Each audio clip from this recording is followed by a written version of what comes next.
begin with efforts by Governor Babagana, Zulum of Borno State to continue to redefine governance in Nigeria.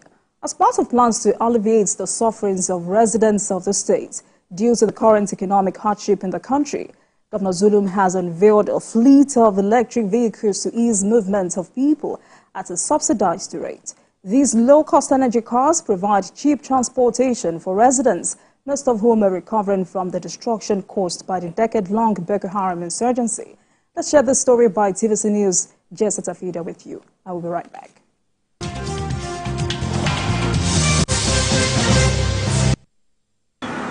Another day for residents of Maiduguri to go out in search for daily bread. They now pay 150 naira per drop against the usual 50 naira due to the removal of fuel subsidy. But all this is about to end. These electric cars were unveiled by the state governor to ease transportation. He says this is a part of his administration's commitment to giving a better life to Borno residents. The most important thing is that you have to sustain all these, get good drivers, fire all those drivers that cannot maintain it. Before was very known for its capacity of generating internal generated revenue. You are doing your best, but we shall continue to support you. Most importantly, sustain what you are doing. The cars are now functional, and residents are excited with this development. Da mun kudin mashin muna biya 150 yau ubangiji Allah ya kawo mana sauki ba mu sani ba mun waye gari mun samu mota Allah ya kawo gwamnati mai adalci ya mayar mana naira 50 mun gode ubangiji ya kawo mana sauki Allah ya kawo mana sauki ubangiji shi ma Allah ya mayar mana da alheri gaba daya jama'an da suke neman ma talakoki alheri da mu gaba daya Allah ya ba mu alheri Allah ya ba mu zaman lafiya Allah ya buda mana gaba dayan mu kuma Allah ya sa mu bi shi wa gabanin mu.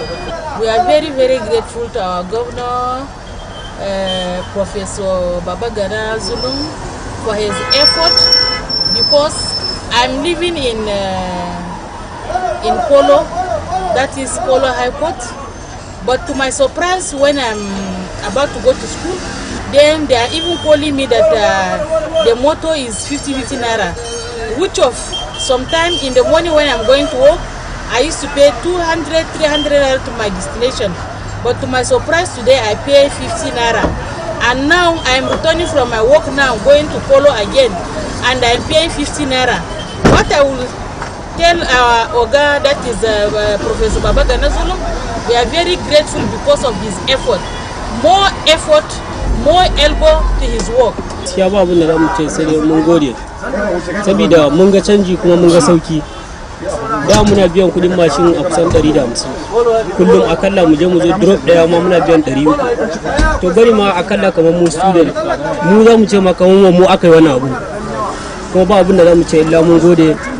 Allah ya sake dauka shi, Allah ya dauka mai mulkin shi. Some of the cars have been dedicated to conveying civil servants to their place of work from 7 a.m. to 9 a.m. in the morning and return them from 3 p.m. to 5 p.m. Mondays to Fridays. They will continue to operate within the city 247, which will no doubt go a long way in easing transportation to residents of the state. Jessica Fida, TVC News, Maiduguri.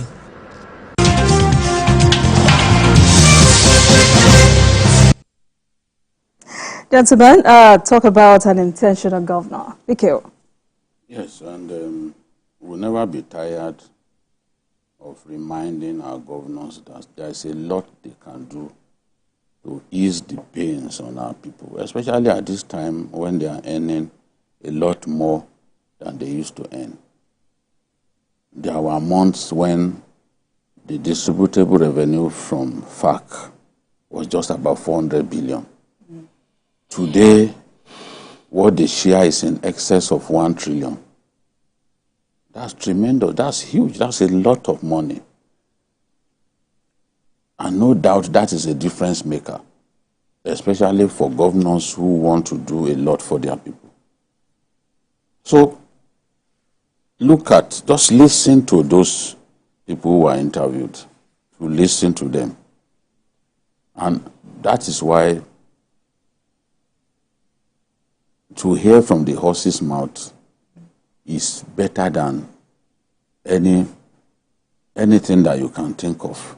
The people using those electric cars can hear them saying, look, we were paying 150, now we pay 50 naira. And one of them was even saying they could not even afford that 150. Yes. That's the thing. A lot of people can't afford 115 naira per drop.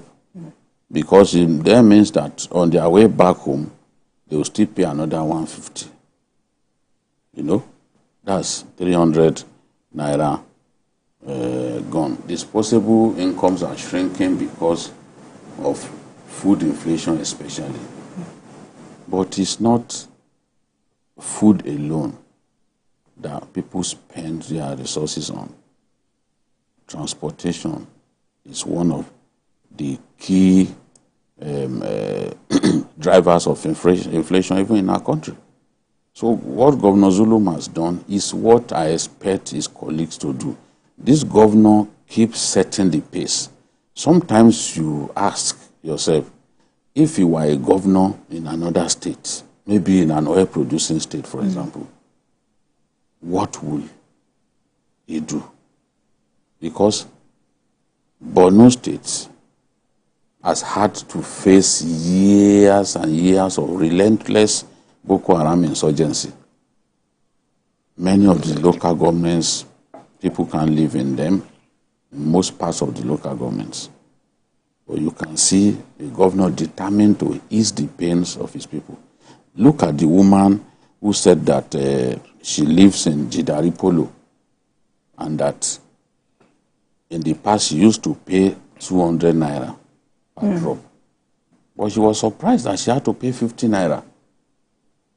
I mean, government exists for the people. If you cannot ease the pain of your people, and all you do is simply go to Abuja, collect the money, change what you want to change to foreign exchange, and just leave the people to the elements, in inverted commas, then you are not doing your job as a governor. We need to tell these governors the truth. And Nigerians are not helping matters because as far as they are concerned, everything is about the center. We can't feed our nation. We can't feed our people. The responsibility for big agri projects to ensure that we stimulate production in that sector lies more with the governors because they own the land. Federal government does not own land. But what are they doing? This is the point that we are making. There are governors today who have not shared a single grain of rice.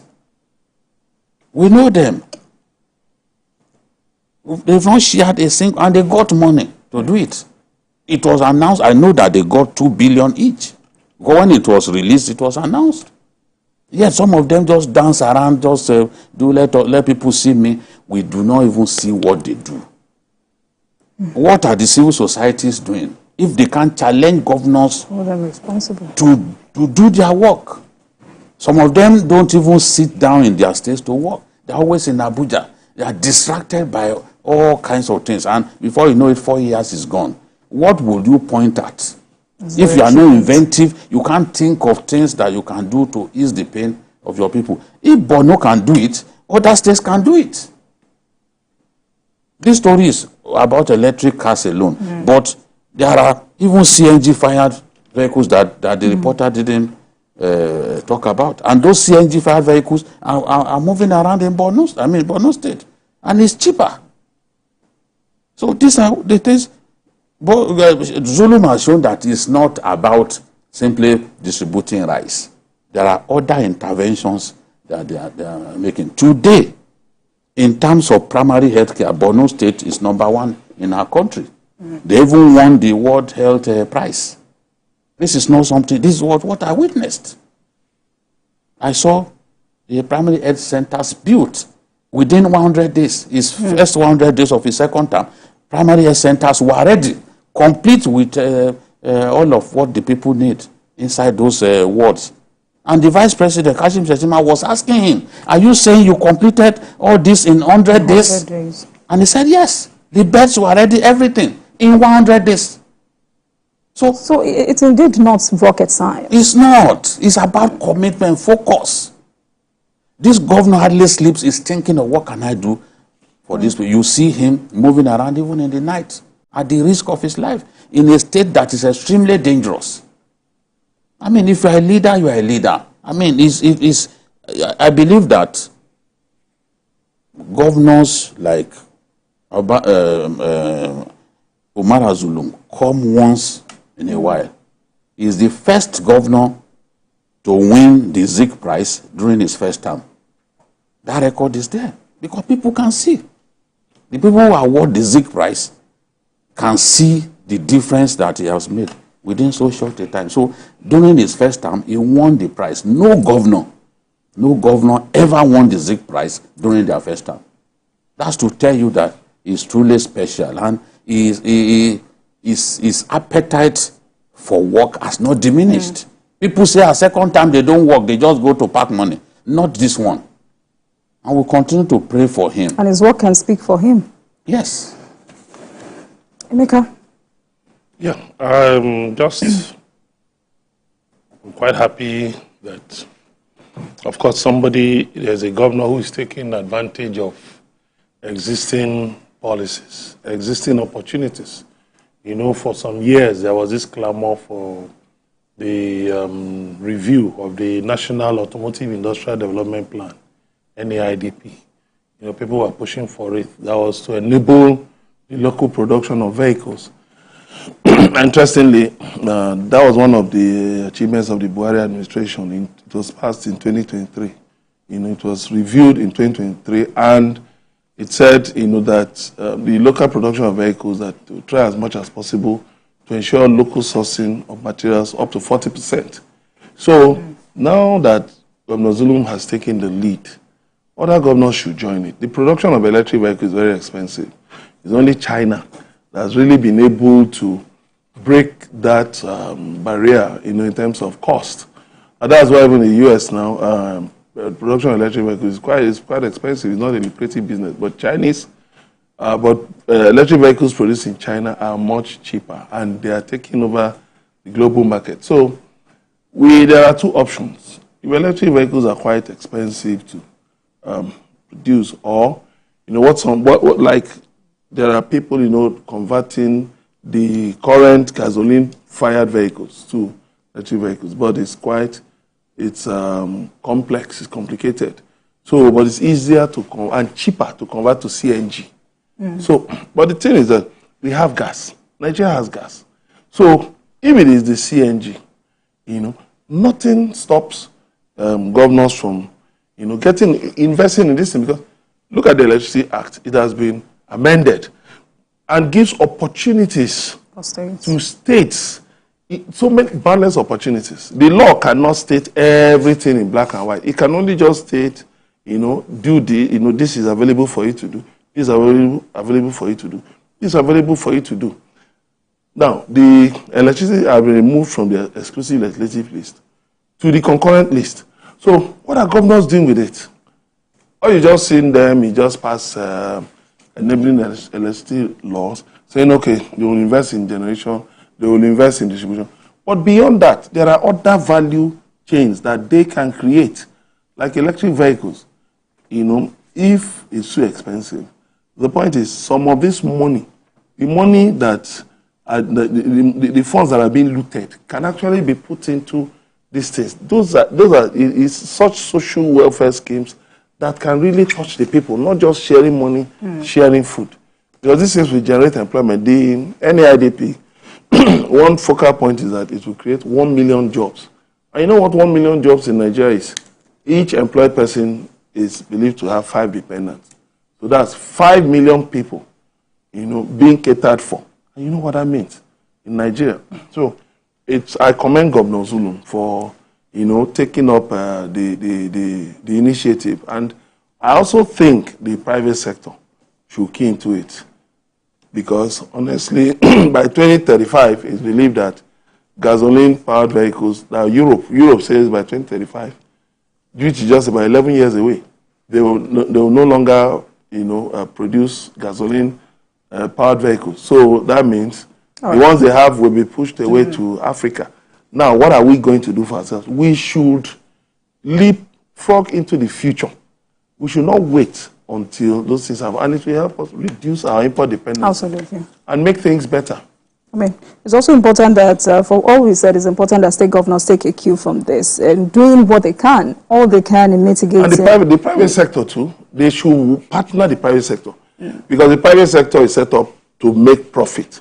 There's so far that state governments can do. There's so much they can do with government funds. Definitely they are not set up to make profit. But they can start. But the private sector can actually work. These governors can bring in the private sector and work with them, so that these vehicles will be available to people. You can give them out to people, to operate commercial transport services. All right, gentlemen, let's move on. It is